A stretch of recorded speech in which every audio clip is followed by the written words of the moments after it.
ಇವತ್ತಿನ ವಿಡಿಯೋದಲ್ಲಿ ಸಂಕಷ್ಟರ ಚತುರ್ಥಿಯನ್ನು ಯಾಕೆ ಆಚರಿಸ್ತಾರೆ, ಶಾಸ್ತ್ರಗಳ ಪ್ರಕಾರ ವ್ರತದ ಹಿನ್ನೆಲೆ ಏನು ಅಂತ ಇವತ್ತಿನ ವಿಡಿಯೋದಲ್ಲಿ ತಿಳ್ಕೊಳ್ಳೋಣ. ಈಗಾಗಲೇ ನಾನು ಗಜಾನನ ಸಂಕಷ್ಟರ ಚತುರ್ಥಿಯ ಆಚರಣೆ ಬಗ್ಗೆ ಅಂದರೆ ಯಾವ ರೀತಿ ಮನೆಯಲ್ಲಿ ಸರಳವಾಗಿ ಪೂಜೆನ ಮಾಡ್ಕೋಬೋದು ಅನ್ನೋಂಥ ವಿಚಾರದ ಬಗ್ಗೆ ನಾನು ಆಲ್ರೆಡಿ ವಿಡಿಯೋ ಮಾಡಿ ಶೇರ್ ಮಾಡಿದ್ದೀನಿ. ಮತ್ತು ಈ ದಿನ ಅಂದರೆ ಗಜಾನನ ಸಂಕಷ್ಟರ ಚತುರ್ಥಿಯ ದಿನ ನಾವು ಸಂಕಷ್ಟರ ಚತುರ್ಥಿಯ ಕಥೆಯನ್ನು ಕೂಡ ಕೇಳಬೇಕು ಮತ್ತು ಓದಬೇಕು ಅಲ್ವಾ. ಅದಕ್ಕೋಸ್ಕರ ಆ ಒಂದು ವಿಡಿಯೋನು ಕೂಡ ನಾನು ಓದ್ಬಿಟ್ಟು ನಿಮಗೆ ವಿಡಿಯೋ ಮಾಡಿ ಶೇರ್ ಮಾಡಿದ್ದೀನಿ. ಆ ಲಿಂಕ್ನ ಡಿಸ್ಕ್ರಿಪ್ಷನ್ ಬಾಕ್ಸಲ್ಲೂ ಕೊಟ್ಟಿರ್ತೀನಿ. ಇನ್ನು ಯಾರೆಲ್ಲ ನೋಡಿಲ್ವೋ ಆ ವಿಡಿಯೋನು ಕೂಡ ನೋಡಿ ಅಂತ ಕೇಳ್ಕೊತೀನಿ. ಇನ್ನು ಇವತ್ತಿನ ಟಾಪಿಕ್ ಬಂದು ಸಂಕಷ್ಟರ ಚತುರ್ಥಿಯನ್ನು ಯಾಕೆ ಆಚರಿಸ್ತಾರೆ ಅನ್ನೋ ಒಂದು ಮಾಹಿತಿನ ನಿಮಗೆ ತಿಳಿಸ್ತಾ ಇದ್ದೀನಿ. ಸಂಕಷ್ಟ ಗಣಪತಿ ಪೂಜೆ ಮುಗಿದ ನಂತರ ಸಂಕಷ್ಟ ಗಣಪತಿ ವ್ರತ ಕಥಾ ಓದುವುದು ಕಡ್ಡಾಯವಾಗಿರುತ್ತೆ. ಇನ್ನು ಸಂಕಷ್ಟ ಗಣಪತಿ ವ್ರತದ ಕಥೆಯನ್ನು ಓದೋದು ಅಥವಾ ಕೇಳೋದು ಹೆಚ್ಚಿನ ಪುಣ್ಯವನ್ನು ನೀಡುತ್ತೆ. ಸಂಕಷ್ಟ ಗಣಪತಿ ವ್ರತದ ಕಥೆಯನ್ನು ಕೇಳದಿದ್ದರೆ ವ್ರತ ಅಪೂರ್ಣವಾಗುತ್ತೆ ಅಂತ ಹೇಳ್ತಾರೆ ಹಿರಿಯರು. ಹಾಗಾದರೆ ಈ ವ್ರತದ ಕಥೆಯನ್ನು ತಿಳಿಯೋಣ. ಹಿಂದೂ ಧರ್ಮದಲ್ಲಿ ಗಣಪತಿಯನ್ನು ಮಂಗಳಕರ ದೇವರು ಎಂದು ಭಾವಿಸಲಾಗುತ್ತೆ.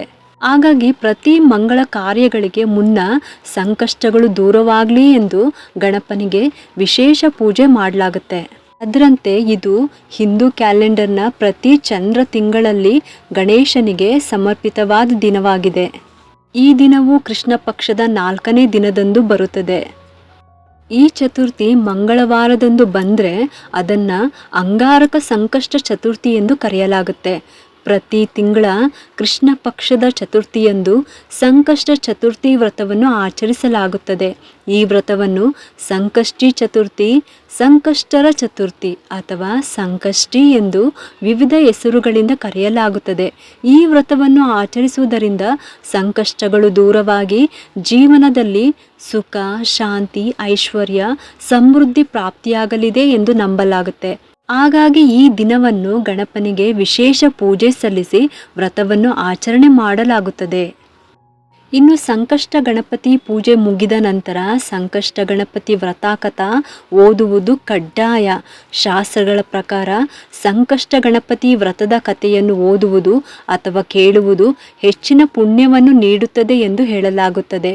ಸಂಕಷ್ಟ ಗಣಪತಿ ವ್ರತದ ಕಥೆಯನ್ನು ಕೇಳದಿದ್ದರೆ ವ್ರತವು ಅಪೂರ್ಣವಾಗುತ್ತದೆ ಎನ್ನುತ್ತಾರೆ ಹಿರಿಯರು.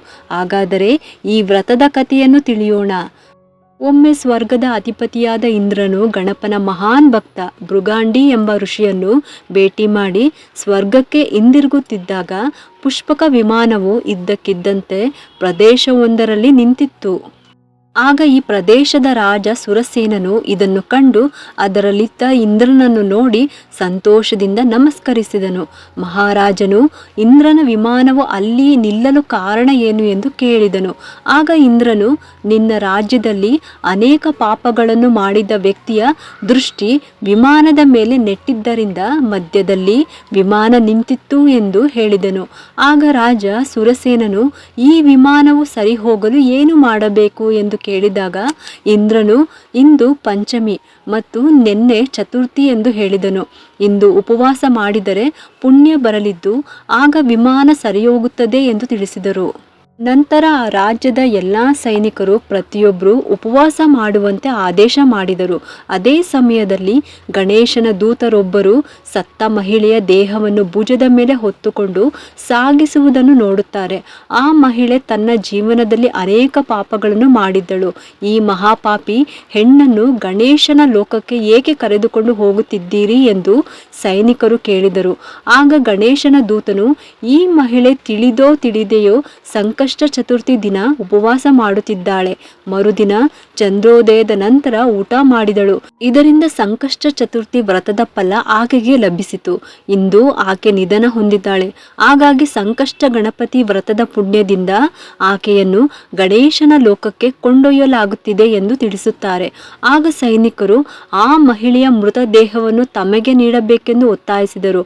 ಹಾಗೆ ಮಾಡಿದರೆ ಮಾತ ಸ್ಥಗಿತಗೊಂಡ ಇಂದ್ರನ ವಿಮಾನವು ಅಲ್ಲಿಂದ ಹೊರಡುತ್ತದೆ ಎಂದರು. ಗಣೇಶನ ದೂತರು ಅವಳ ಫಲವನ್ನು ನೀಡಲು ನಿರಾಕರಿಸಿದರು. ಆ ಸಮಯದಲ್ಲಿ ಆಶ್ಚರ್ಯ ಎಂಬಂತೆ ಜೋರಾದ ಬಿರುಗಾಳಿ ಬೀಸಿ ಇಂದ್ರನ ವಿಮಾನವು ಅಲ್ಲಿಂದ ಹೊರಡಲು ಸಿದ್ಧವಾಗುತ್ತದೆ. ಅದನ್ನು ಕಂಡ ಎಲ್ಲರೂ ಭಕ್ತಿಯಿಂದ ನಮಸ್ಕರಿಸಿ ವ್ರತದ ಹಿರಿಮೆಯನ್ನು ಸ್ಮರಿಸುತ್ತಾರೆ. ಹಾಗಾಗಿ ಮನೆಯಲ್ಲಿ ಈ ವ್ರತವನ್ನು ನಿಯಮಿತವಾಗಿ ಆಚರಿಸಲು ಸಾಧ್ಯವಾಗದವರು ವಿನಾಯಕನ ಗುಡಿಯಲ್ಲಿ ಪ್ರತಿ ಚತುರ್ಥಿಯ ದಿನ ನಡೆಯುವ ಸಂಕಷ್ಟ ಗಣಪತಿ ವ್ರತ ಪೂಜೆಯನ್ನು ಮಾಡಿದರೆ ಕಷ್ಟಗಳು ದೂರವಾಗುತ್ತವೆ ಎಂದು ಹೇಳಲಾಗುತ್ತದೆ. ಮನೆಯಲ್ಲಾಗಲಿ ಅಥವಾ ದೇವಸ್ಥಾನದಲ್ಲಾಗಲಿ ಪೂಜೆ ಮುಗಿದ ನಂತರ ಚಂದ್ರನ ದರ್ಶನ ಮಾಡಿ ತಲೆಗೆ ಅಕ್ಷಿಣೆಯನ್ನು ಧರಿಸಬೇಕು. ಆಗ ಮಾತ್ರ ಈ ವ್ರತದ ಫಲ ಸಿಗುತ್ತದೆ ಎಂದು ಹೇಳಲಾಗುತ್ತದೆ.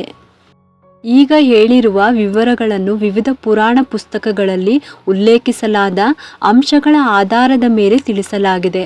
ಆದಾಗ್ಯೂ ಇದಕ್ಕೆ ಯಾವುದೇ ವೈಜ್ಞಾನಿಕ ಪುರಾವೆಗಳಿಲ್ಲ.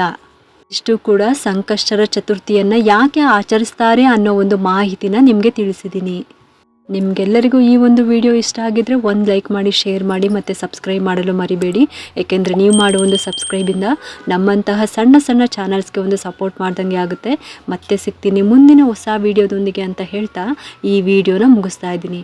ಸರ್ವೇ ಜನ ಸುಖಿನೋ ಭವಂತು.